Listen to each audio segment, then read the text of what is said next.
Assalamu alaikum class. Today I will teach you chapter number 5 which is crystallization.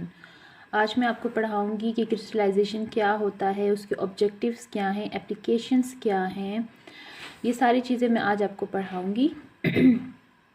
Then सबसे पहले हम आएंगे definition पर. What is the definition of crystallization? The definition of crystallization is spontaneous arrangement of the particle into repetitive order. इसमें सबसे important जो चीज़ है वो ये है कि repetitive order. हम अरेंजमेंट करते हैं पार्टिकल्स की. हम जैसे फॉर एग्जांपल हमारे पास मेटल्स हैं, केमिकल्स हैं, उन सब की हम क्रिस्टलाइजेशन में क्या होता है, वो रिपीटेटिव ऑर्डर में अरेंजमेंट होती है पार्टिकल्स की, उसको हम क्रिस्टलाइजेशन कहते हैं. In example regular geometric patterns means के रेगुलर ज्योमेट्रिक पैटर्न्स होंगे. फॉर एग्जांपल एक एटम होगा सोडियम का, एक एटम होगा क्लोराइड का.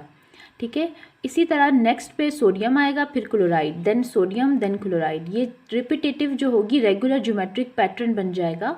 एक जैसे फॉर एग्जांपल ये आपको दिख रहा है, एक स्ट्रक्चर ये वाला, देन ये वाला, ये जो है वो आपको दिख रहा है, ये क्रिस्टलाइजेशन के पैटर्न्स हैं. ये ज्योमेट्रिक पैटर्न्स हैं, ये डिफरेंट ज्योमेट्रिक पैटर्न्स आ जाते हैं और उसको हम क्रिस्टलाइजेशन कहते हैं. ये आगे मैं आपको पढ़ाऊंगी कि कितने जो है वो पैटर्न्स आ जाते हैं, ज्योमेट्रिकल पैटर्न्स आते हैं. Then common metallic crystal structures. सबसे पहले है बॉडी सेंटर्ड क्यूबिक, इसको हम BCC कहते हैं. कुछ ड्रग्स होती हैं हमारे पास, वो डिफरेंट स्ट्रक्चर की बेस पे वो अपने आप को अरेंज करती हैं. ठीक है, हम डिफरेंट स्ट्रक्चर्स पढ़ेंगे. सोडियम का डिफरेंट स्ट्रक्चर होगा, फॉर एग्जांपल वो BCC पे बेस करेगा, क्लोराइड FCC पे बेस करेगा, फेस सेंटर्ड क्यूबिक पे. और फॉर एग्जांपल पोटाशियम है वो हेक्सागोनल क्लोज पैक्ड करेगा. ठीक है, HCP करेगा. तो डिफरेंट हमारे पास केमिकल्स होते हैं, वो डिफरेंट स्ट्रक्चर पे बेस करके अपने आप को ज्योमेट्रिक पैटर्न्स में ढालते हैं. ठीक है, आगे मैं आपको पढ़ाऊंगी कि कौन कौन से मेटल्स हैं, कौन कौन से केमिकल्स हैं जो आपको डिफरेंट क्यूबिक स्ट्रक्चर्स देते हैं और उसकी बेस पे आप क्रिस्टलाइजेशन करते हैं. ठीक है, ये जो बॉडी सेंटर्ड क्यूबिक है, कुछ आपके पास क्रिस्टल्स आएंगे वो बॉडी सेंटर्ड क्यूबिक की शेप में होंगे, कुछ आपके पास फेस सेंटर्ड क्यूबिक में होंगे और कुछ आपके पास हेक्सागोनल क्लोज पैक्ड में होंगे. जब ये आप उसमें आप देखेंगे, माइक्रोस्कोप में जब आप देखेंगे तो आपको ये डिफरेंट स्ट्रक्चर्स नज़र आएंगे. Then what is the objectives and applications of crystallization?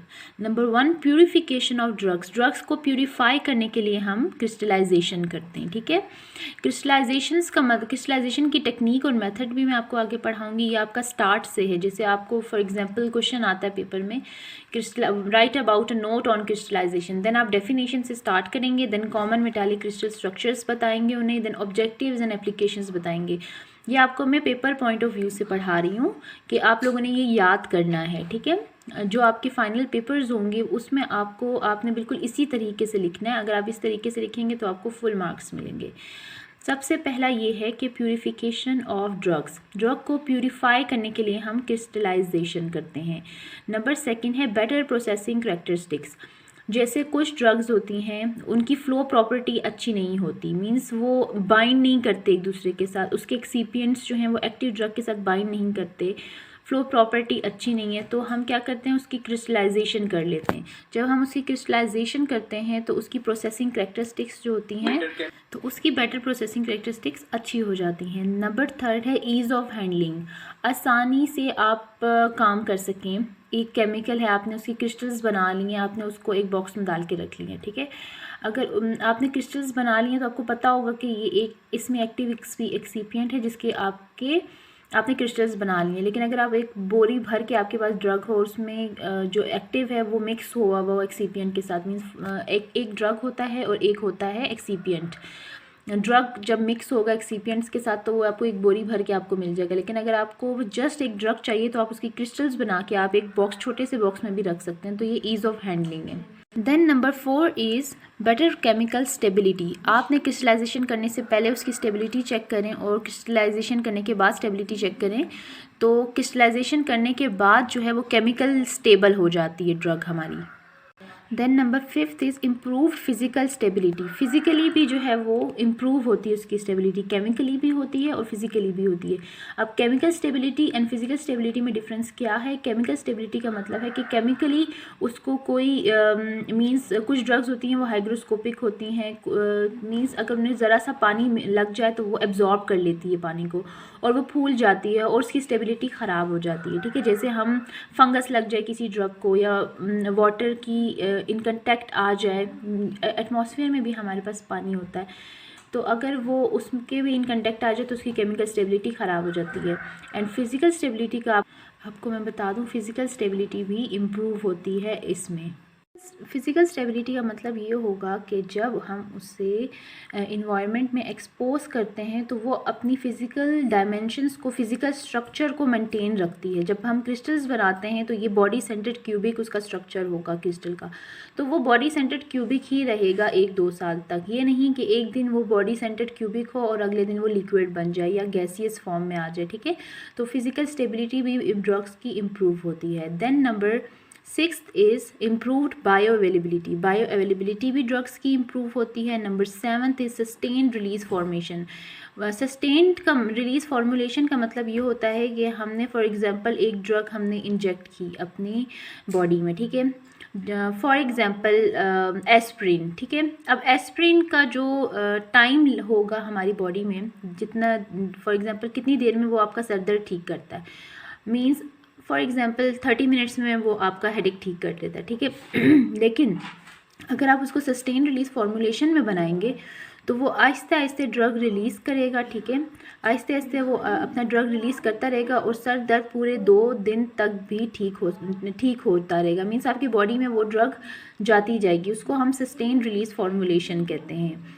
Sustain release का मतलब ये है, सस्टेन रिलीज फॉर्मुलेशन का आपका ये मतलब है कि ड्रग को ऐसे डिज़ाइन किया जाता है कि वो रिलीज़ करती रहे ड्रग को इन अ मेंटेन्ड ऑर्डर, मीन्स कि ड्रग कंसंट्रेशन जो है मेंटेन्ड हो, वो आहिस्ते आहिस्ते रिलीज़ हो रही है और वो आपको इफ़ेक्ट शो कर रही हो। ठीक है, मिनिमम साइड इफ़ेक्ट्स के साथ, तो उसे हम सस्टेन रिलीज फॉर्मुलेशन कहते हैं। And number 8 is miscellaneous, means इसमें डिफरेंट इसकी ऑब्जेक्टिव एंड एप्लीकेशंस आ जाती हैं। मिसलेनियस का मतलब यही होता है कि different objectives. Then you have characteristic of crystal. Characteristics क्या हैं क्रिस्टल की? नंबर 1 है क्रिस्टल लटाइस, नंबर 2 है क्रिस्टल सिस्टम और forms, and number 3 is crystal habit. इन तीनों की डेफिनेशन आपको बहुत ज़रूरी है और हमेशा एग्ज़ाम में वाइवा में आपको इसी की डेफिनेशन पूछी जाती है। अगर आपके पास क्रिस्टलाइजेशन का एक्सपेरिमेंट आता है तो आपको उसी बेस पे आपका वाइवा लिया जाएगा और आपसे पूछा जाएगा कि क्रिस्टल हैबिट क्या होता है, क्रिस्टल लटाइस क्या होता है या फिर क्रिस्टल फॉर्म्स क्या होता है। ठीक है, सबसे पहले मैं आपको ये बताऊँगी कि क्रिस्टल की डेफिनेशन क्या है। Homogeneous solids, homogeneous means same उसकी हैबिट्स हों, सेम उसका इफेक्ट हो। Homogeneous solids processing definite geometric shape is called crystal. Then characteristics of crystal में सबसे पहले आपको क्रिस्टल की डेफिनेशन आनी चाहिए। Definition of crystal is crystal can be defined as solid particles which is formed by the solidification process under suitable environment in which structural units are arranged by a fixed geometric pattern। इसका ये मतलब है crystallisation के दौरान जो हमें छोटे छोटे पार्टिकल्स मिलते हैं उसे हम क्या कहते हैं? क्रिस्टल। आसान अल्फाजों में कि क्रिस्टलाइजेशन आपने की है, एक आपने प्रोसेस किया है क्रिस्टलाइजेशन, उसके नतीजे में आपको जो छोटे छोटे पार्टिकल्स मिले हैं उसको आप क्या कहेंगे? क्रिस्टल्स। इसमें इम्पॉर्टेंट जो पॉइंट है वो है फिक्स्ड ज्योमेट्रिक पैटर्न। ये वाला फिक्स्ड ज्योमेट्रिक पैटर्न के इसका मतलब ये है कि ये फिक्स ज्योमेट्रिक पैटर्न को फॉलो करता है, जो मैंने आपको पीछे पढ़ाया है body centred cubic, FCC, BCC, ये कौन से स्ट्रक्चर को फॉलो कर रहा है। ठीक है, आपको जैसे मैंने पहले पीछे पढ़ाया है ये वाला कि फिक्स ज्योमेट्रिक पैटर्न ये बॉडी सेंटर्ड क्यूबिक को फॉलो कर रहा है या फेस सेंटर्ड क्यूबिक को। ठीक है, फिक्स ज्योमेट्रिक पैटर्न को फॉलो करते करते ये आपके पास एक बहुत बड़ा मॉलिक्यूल बना देगा, एक बहुत बड़ा क्रिस्टल बना देगा। छोटे छोटे क्रिस्टल्स जो हैं वो अरेंज्ड होंगे फिक्स ज्योमेट्रिक पैटर्न के थ्रू, ठीक है, अरेंज हो गए वो, उन्होंने अपने आप को अरेंज कर लिया, या तो उन्होंने BCC फॉलो किया रूल, या तो फिर FCC बॉडी सेंटर्ड क्यूबिक थे वो, या तो फिर FCC फेस सेंटर्ड क्यूबिक थे, वो फॉलो करके छोटे छोटे क्रिस्टल्स ने एक बड़ा सा क्रिस्टल बना दिया। देन है crystal lattice, an orderly internal arrangement of particles in 3D space. 3D space को फॉलो करते करते जो इंटरनल अरेंजमेंट्स होंगी पार्टिकल्स की, उसको आप क्रिस्टल लैटिस कहेंगे। क्रिस्टल का मतलब ये है कि जो क्रिस्टलाइजेशन के प्रोसेस के थ्रू आपको छोटे छोटे पार्टिकल्स मिले हैं जो अरेंज्ड फॉर्म में हैं, उसे आप क्रिस्टल कहेंगे। क्रिस्टल लैटिस क्या होगी? जो 3D स्पेस मतलब 3 डायमेंशनल स्पेस को फॉलो करके इंटरनल जो उनकी इंटरनल अरेंजमेंट्स होंगी वो 3D होगी, 3D स्पेस अरेंजमेंट होगी, और आप उसको क्रिस्टल लैटिस भी कह सकते हैं और स्पेस लैटिस भी कह सकते हैं, ठीक है। ये दोनों एक ही चीज़ है, 3D arrangement in a crystal. Crystal के अंदर, ये तो क्रिस्टल है, क्रिस्टल एक अलग चीज़ है, ठीक है। क्रिस्टल का मतलब है एक मॉलिक्यूल, छोटे छोटे पार्टिकल्स को कलेक्ट करके एक क्रिस्टल बना दिया। अब क्रिस्टल के जो अंदर अरेंजमेंट है, 3D अरेंजमेंट है, 2D अरेंजमेंट है, जितनी जो भी अरेंजमेंट है उसको आप क्या कहेंगे? क्रिस्टल लैटिस या फिर space lattice. Okay, then crystal lattice examples क्या हैं, ठीक है।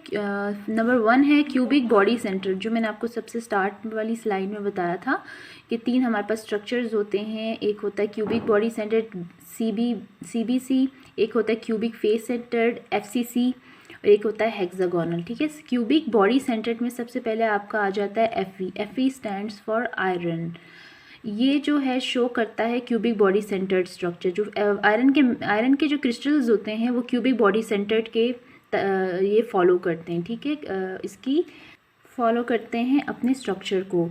V stand for vanadium. Vanadium जो है वो हमारे पास एक केमिकल एलिमेंट है जो कि हार्ड सिल्वर ग्रे टाइप का उसका कलर होता है, सिल्वर ग्रे टाइप कलर होता है, और ये एक ट्रांजिशन मेटल है, ठीक है। ये भी एक मेटल है, और ये कौन सा स्ट्रक्चर फॉलो करता है? Cubic body centred. NB stands for columbium, COLUMBIUM, columbium. इसको हम नायोबियम भी कहते हैं, ठीक है। नायोबियम या कोलम्बियम जो है वो लाइट ग्रे क्रिस्टलाइन मेटल है, ये भी एक मेटल है, और ये क्यूबिक बॉडी सेंटर्ड जो है स्ट्रक्चर वो फॉलो करता है।